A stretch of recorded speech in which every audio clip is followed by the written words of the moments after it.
Yeah. Hey Ben, how are you? I'm good. I'm having a great time.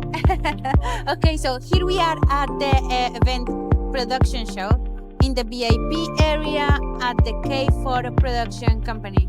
No, company group. It's a long day. It's been so long. What was the best part that you enjoyed of the show today? The VIP lounge experience has been particularly good. Had some nice conversations about K4, but it's just nice to have a little spot where you can sort of see fellow event directors, people you haven't seen for a little while, contractors, and catch up in a really nice environment. I also got chatting about automated bars, box bars, which is quite interesting. As an event director, you're always trying to cut down wait times for punters, and there's a lot of advancement in that sort of automated box bar system, so that was quite exciting. Had a conversation about parking and how to maximise income from parking using a camera system. Like, just every aspect of an event is covered at the event production show, so it's been really good. Awesome. And what is your connection with K4? Oh, did you hear about K4 before? I've heard about K4 before, yeah. I think probably from past event production shows and just being an event director for a while. We've never worked with them, but that isn't to say we won't work with them in the past. I got a really good pitch just now from your colleague, so it seems like and it seems very holistic. You cover a lot of stuff with K4, so that's really useful.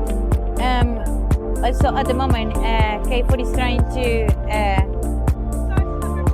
level up a little bit.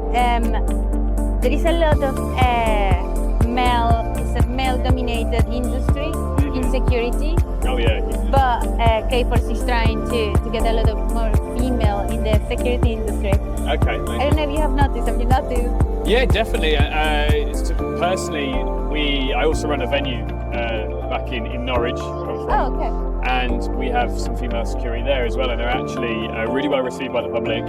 But it is a very male-dominated industry, so to see efforts being made there, and I did notice from the brochures and stuff, that's really admirable. It's really admirable. It's important to us event directors, especially if we're trying to be a bit more progressive and have a positive impact. Yeah. Then it's not just about the price point. It's not just about the service. It's about diversifying what we're doing. A little bit more inclusivity. There is a very, very small percentage of female security staff. Yeah. Okay, and Ben, tell me a little bit about what do you do? Okay, so I direct 2 festivals. Yeah. One of them is a multi-venue event, so it's 20 plus venues around the city of Norwich. Live music, a little bit of other art forms, and then a couple of days of conferences. We get delegates to come down and mingle with like a lot of the artists. It's quite a showcase festival. And I also recently piloted a new 2-day festival out in a city centre park, about 5,000 capacity each day. Worked in collaboration with ATC, and it actually won awards as the best new festival in the UK last year. So, and then I also manage a small grassroots venue as well. So every rung of music, event-based stuff. That's really cool. And what is your favorite band? Wow, that's such a big question. That's a curveball. I think like legacy-wise, I'm a big fan of the Police. Sting is the lead singer. Like, I grew up, Stuart Copeland's I'm a drummer. Yeah. So Stuart Copeland's drumming is unreal.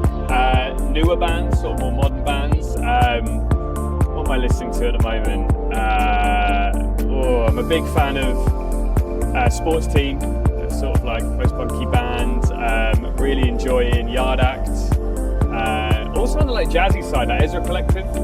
We had them play at the festival last year. They won the Mercury Music Prize. Oh wow! Really, really cool UK jazz band. And yeah, let's go with that selection. That's a really tough question. Cool. And do you think there is a difference in how people behave with certain types of music? So do you think there is a different security need with different types of music? I think it's really important to take into account the type of event you're either directing or working for or collaborating with.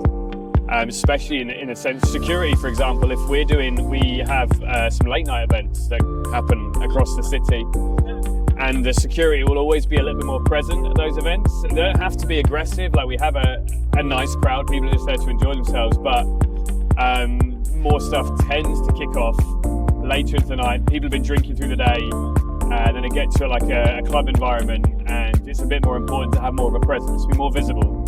Whereas I think earlier in the day, for the events that we do, more of a light touch, more there just to make people feel reassured and just to check in with the punters. And I think if you're doing drum and bass or jungle or like techno, you're gonna have not necessarily a more aggressive audience, but an audience that will take certain chemicals that may put themselves in a situation where they may be dangerous themselves as well. And so then the security has to play the role of, like, in an immediate sense, a paramedic maybe sometimes. So all right. To a degree, to be able to come in and assess the situation quickly. Yeah. You know? So yeah, it's really important to know. Then we do like a jazz festival, and the crowd are lovely. It's like a picnic most of the time. So you don't want people walking around in like really sort of heavy black uniform and causing, you know, stress and aggravation. So yeah, you have to just be aware of the event. Okay, brilliant. Thank you so much, Ben. That's all right. I hope you enjoy the rest of the show, and thank you for coming to the K4 stand. Thank you for introducing me to K4. What did you think of the VIP lounge, actually? Okay, I loved it. I think this Enjoyed the ice cream. The ice cream was good. So good. Sandwiches were nice, and it's nice to have I've been in this corner here. You can sort of disappear for a little bit. Yeah. Yeah, it's brilliant. Okay, thank you so much, Ben. Thank you. Thank you.